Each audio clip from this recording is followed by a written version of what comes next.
Afterburn by Crab Ablard. Chapter 4. After spending most of Friday awake, patrolling all night is a test of endurance for Tenya.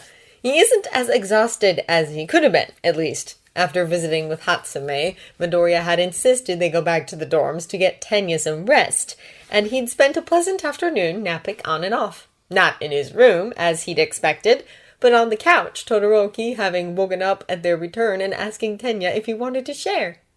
It had been settling hesitantly onto the couch, the cushions warm from Todoroki's earlier nap, and the air crisp with his clean winter scent.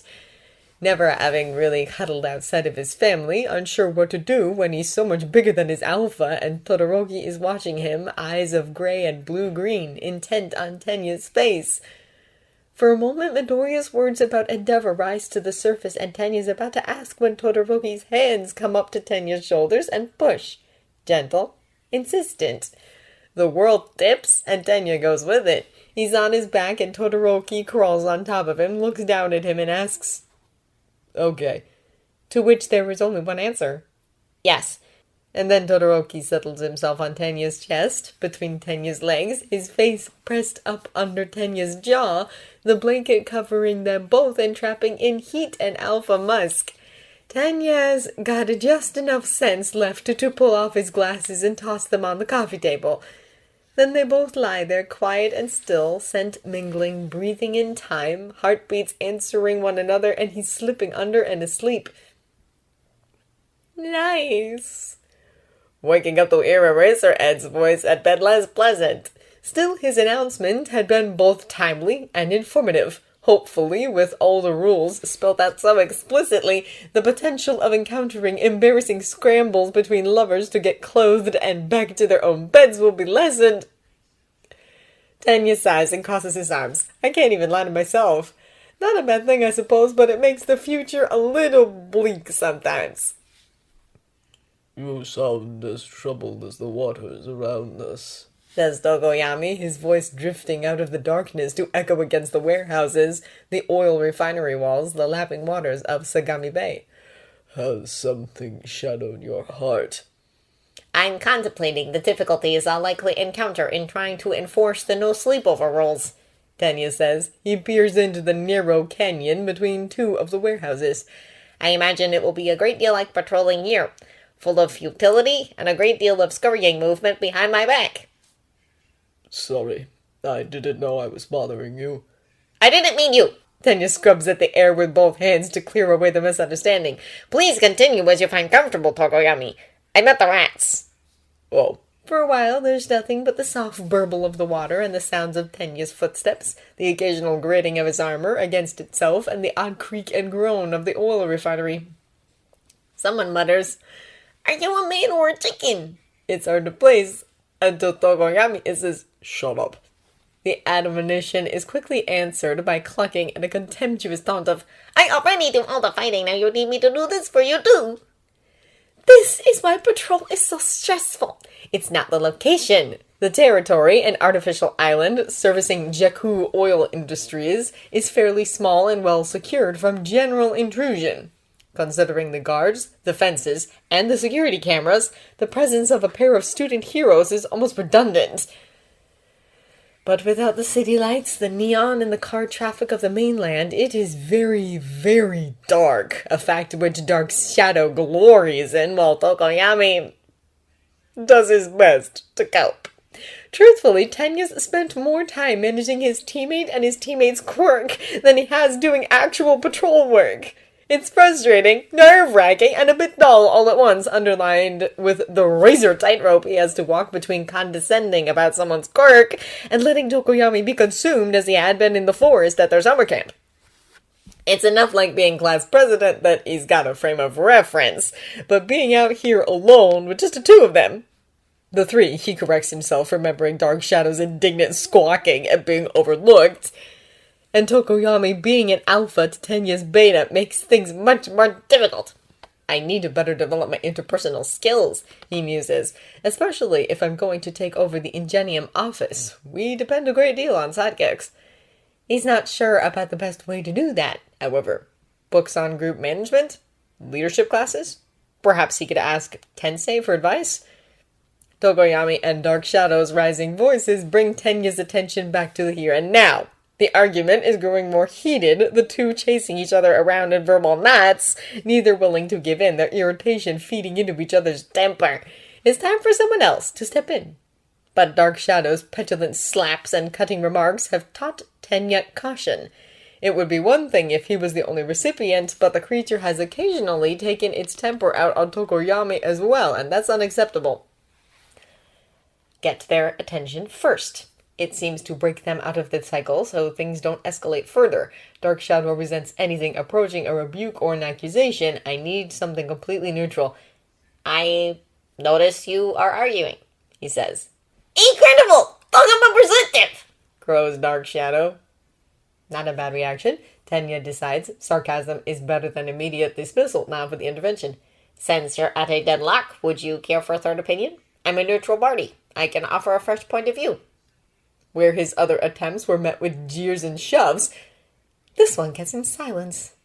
Then, seemingly taking shape from the very night, Tokoyami steps out of the shadows, his inky feathers black against black, his silhouette bleeding into the darkness, his eyes like glinting chips of ruby. Tenya swallows and fights back a shiver.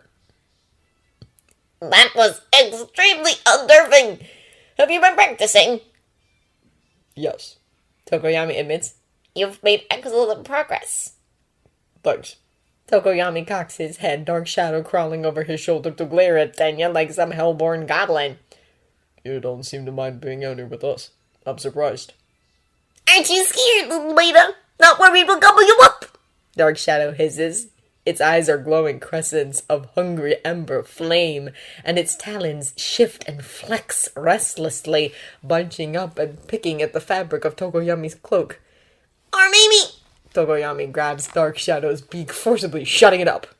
You're being inappropriate. Just joking, minds the quirk. Such jokes are neither funny nor appreciated, but Tenya chooses to let it pass without comment. Tokoyami already has his hands full. No sense in giving Dark Shadow further reason to act up. Instead, he says, There's nothing to mind. While it's true there are challenges to this partnership, I have confidence in your abilities. Especially after that eco-vandal with the peonies. Speaking of which, I hope you know how grateful I am for that rescue. Tokoyami's feathers fluff. The only light in this dark world is the sparking souls of our fellows. We must defend each other at all costs, lest we be devoured by the void. True. You probably shouldn't indiscriminately quote from the old Ramona Blood Blossom anime, however. You wouldn't want to get hit with a copyright lawsuit. I'll, remember that. You watched Ramona, baby. It had the time slot before tilted clocks. That one was good, too. The bone-chilling atmosphere, the exquisite lighting choices. I have the soundtrack on my phone. It was very suspenseful, agrees Tenya. I enjoyed it for the thought-provoking use of the time travel paradoxes. Dark Shadow wrenches free of Tokoyami's slackened grasp to chime in. I like the one where the girl eats her own corpse from the future and then she doesn't die and you don't know who she really ate. I preferred the one with the poison cups myself, Tenya says. The three of them begin debating the merits of the various episodes. They pick up their patrol once more, threading through the labyrinth of the oil refinery's complex of warehouses and storage sheds, the pipelines and the truck docks. Eventually, their conversation drifts into comfortable silence, and for a time the only sounds are creaking metal and the steady rhythm of Tenya's footsteps. They've paused for hot tea and snacks outside the pier office when Tokoyami speaks again. It really doesn't bother you to be out here with two alphas, does it? Why is that? Tenya chews his onigiri and considers the question carefully. It seems important to Tokoyami, the words give it unusual weight, by the way Tokoyami stares out across the dark waters of the bay, by the way Dark Shadow stays respectfully silent, glowing eyes searching Tenya's face, watchful when Tokoyami refuses to even glance at Tenya. Almost all of my family are betas. My 3 parents, my brother, both of my grandparents. And that family has been in heroics for generations. One of my forefathers was even a vigilante. He takes another bite of his onigiri and is delighted to discover it's filled with spicy salmon. Very tasty. Over that time, he continues, taking a quick sip of tea to test the temperature, They've worked with hundreds of sidekicks, collaborated with dozens of fellow heroes, and many of those people have been alphas. He drinks more tea, a longer swallow now that it's cooled enough not to sear lips and tongue. It's the cheapest sencha, but still goes well with rice and fish, and it's welcome here on the edge of the water where nights are nippy and damp. When I expressed the desire to become a hero, they made sure I was prepared. I was given extensive behavioral coaching, teaching me how to maintain my boundaries while respecting the social dynamic. A lot of my ability to face alphas on equal terms comes from that. Of course, it also helps that I'm aggressive by nature and that I'm so tall. My peers have a much harder time trying to intimidate me into submission. He shrugs. It's a vastly simplified version of the truth. The endless days of posture training to keep him from displaying weakness. The books pressed on him about leadership skills. Talk between his parents, celebrity hero gossip, the stories about trouble on the job that Tensei would turn into teachable moments for Tenya. Ida Tenya has been bred, born, and brought up to be a beta hero. I see. A hero family has many unseen advantages. Tokoyami says. Well, if it's like that, then perhaps you'll be able to take this suggestion in the helpful spirit it's intended. He finally turns to look at Tenya. It's difficult to tell in the black of the night and the dark of his feathers, but his expression seemed troubled, the red eyes grave, and his words careful and slow as he says, You should consider getting Midoriya a privacy collar before that double bite of his causes trouble. Tenya chokes on his tea. spurting a disgusting fountain out in the waters of the ocean. You noticed! He wheezes between wet coughs. Napkin, where's a napkin? His arm and gauntlets are no good for wiping clean his face. Tokoyami nods. My eyes are better than the average human's. The problem is that they aren't that much better, so if I noticed, a high-powered paparazzi camera can pick it out for sure. The moment that happens, there'll be all kinds of problems, especially since you have officially announced yourselves as a classic triad. People will gossip about that second alpha. I don't believe, he says, still eyeing Tenya wearily, that you want that sort of talk. Not when Midoriya is so awkward, with attention. The thought of Midoriya surrounded by the jackals that masquerade as reporters has Tenya instantly bristling, his shoulders hunching and his lips twitching, wanting to peel back and bare his teeth. He wrestles himself back under control, manages to sound almost normal as he replies, No, we do not want that. At all. Many people wear privacy collars for the aesthetics. I do, says Tokoyami, touching his scarlet choker. So if Midoriya began to do so, no one would think it odd, and if anyone does ask, you can say it's a fashion choice. That is a very good idea. Thank you for bringing it to my attention, Tokoyami. Tenya says, already planning when to mention it to Midoriya. He pulls out his phone and thumbs in a memo to himself. Tokoyami clears his throat. You, also might want to supervise his choice. They make all my collars, you see. They get back to the UA campus as the golden banners of dawn unfurl across the sky. The light has that peculiar watercolor quality unique to early mornings, softening the shadows and tinting the world with delicate hues of gray and blue and pearl pink. Tenya pulls off his helmet and takes deep lungfuls of cool, sweet air.